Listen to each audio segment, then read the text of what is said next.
Stillness fell over the land. The creaking of the old farmhouse settled into the soil seemed to be the only sound that echoed through the thick darkness. The world outside seemed to hold its breath, and within that silence, Rachel sometimes found herself listening for sounds that shouldn't be there. Out here in the middle of nowhere, the line between solitude and isolation had a way of blurring, the kind of isolation that could make your thoughts feel heavier, your sense of reality less certain. It was the perfect place for Rachel and Paul to start fresh, a chance to escape the noise of the world and build something of their own. But there was one thing that had always made Rachel uneasy: the presence of their pet kangaroo, Rusty. He'd been there since the beginning, a part of their lives from the moment they had moved in. Rusty had always been a quiet, gentle creature.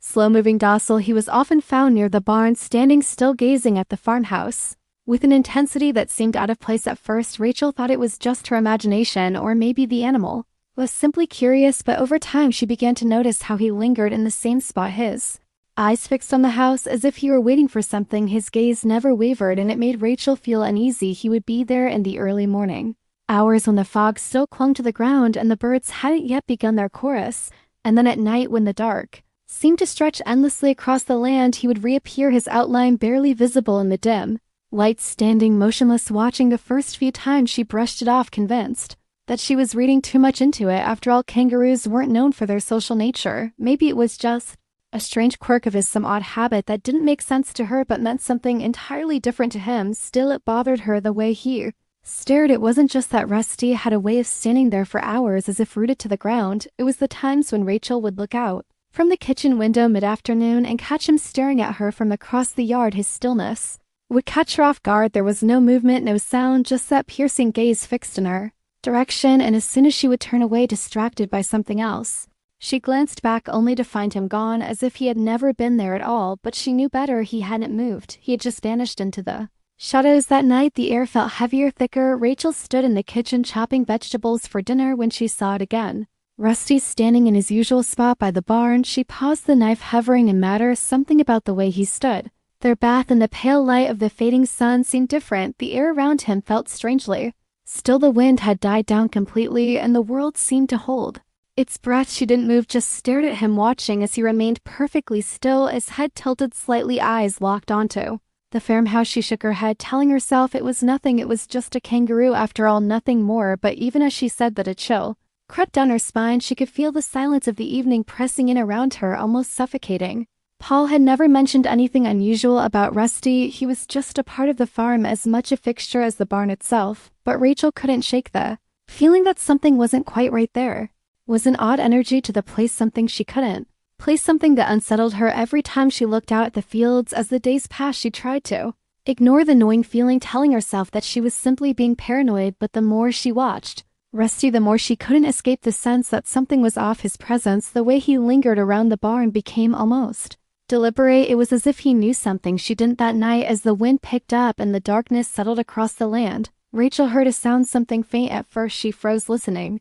It was like the rustling of dry leaves, the scratching of something soft against wood. She turned to look out the window, her eyes immediately searching for the familiar figure of Rusty. There he was, standing by the barn again, but this time he wasn't looking toward the house. No, this time he was facing the barn, his head tilted slightly as if listening to something. Her breath caught in her throat. The air had grown unnaturally cold. Something in the distance seemed to move, but the shadows kept it hidden from her view. The wind picked up once more, the grass swaying under its force, and she shivered. But it wasn't the cold that made her skin crawl. It was the feeling that something was waiting, and for the first time Rachel wasn't sure it was just the wind. Rachel stood in the kitchen, her hands frozen mid-motion, the knife gently pressing into the soft flesh of the tomato. She hadn't realized she had stopped chopping until she felt the heat of the knife handle in her palm, a strange warmth cutting through the numbness she had become so accustomed to. As a quiet evening, the kind where the sound of the wind outside seemed to drift through the cracks in the old farmhouse, filling the silence with an eerie hum. She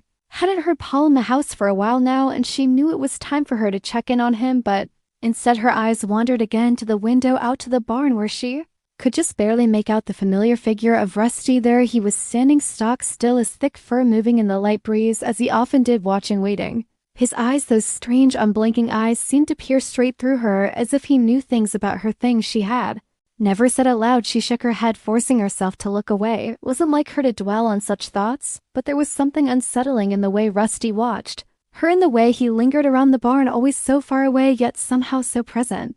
And yet, it wasn't just his silence that unnerved her, it was the way he seemed to understand her, his presence always so close when she needed it, as though he could sense the stirrings of the unrest that had quietly taken root in her heart over the years. Rachel knew she had been restless, knew that something within her had begun to shift. Life on the farm had started to feel repetitive, suffocating. It was a cycle she had fallen into. Without even realizing it, a never-ending loop of work, chores, quiet dinners, and even quieter nights. The world outside the farm seemed far away, a place she had left behind with the promises of a life but had never quite lived up to its expectations. Every day it seemed like the distance between her and the world grew wider, and between her and Paul too. There were moments when she felt a strange longing in her chest, a yearning for something more, something beyond the confines of the farm and the predictable rhythm of her days. At times it felt like she had been waiting for something to break, some catalyst that would shatter the monotony and thrust her into the life she had always imagined, but nothing ever changed. Nothing ever seemed to break the surface. James, or Paul as he preferred to be called, had been her anchor, the man she had once fallen in love with. But somewhere along the way the love had begun to fray at the edges. Their marriage, once filled with excitement and passion, had slowly been worn down by the years, by the quiet, unseen pressures of daily life. They had fallen into a routine, and for Rachel that routine had started to feel like a cage. She had tried to talk to Paul about it, to tell him how she felt, but the words never came out the way she wanted them to. It was always in fleeting moments when they were busy with farm work, or when the silence stretched too long between them. She would catch glimpses of the man she had married, but then the weight of the years, the routine would close in again. She often wondered if he even noticed her growing restlessness, the way she had become distant at times, her mind drifting off to places she couldn't fully name. Sometimes Rachel found herself staring into the distance, lost in thoughts she didn't know how to express. She had once believed in the simplicity of life, the quiet pleasures of the farm, but now she couldn't shake the feeling that there was something more out there waiting for her, something that wasn't tied to the land, to the farm, or to the small predictable world that had grown so confining. It was in those moments when the longing grew sharp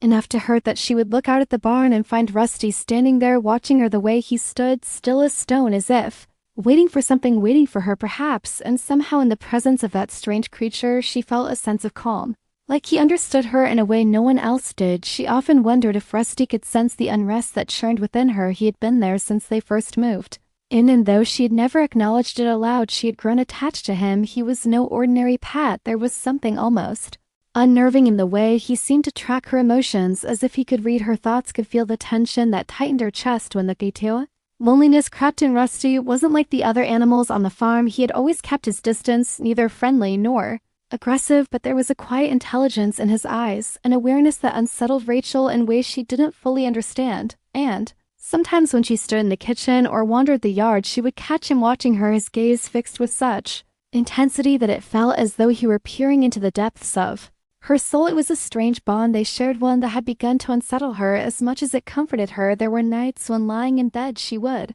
hear the soft rustle of movement outside her window and know without looking that Rusty was out there, just beyond the dark edge of the barn. She didn't need to see him to know he was there. It was as though their connection ran deeper than the physical world. Rachel didn't want to admit it, but she couldn't ignore the fact that in those quiet moments of solitude, when Paul's snores filled the silence of their bedroom, it was Rusty's presence that seemed to calm her restless heart.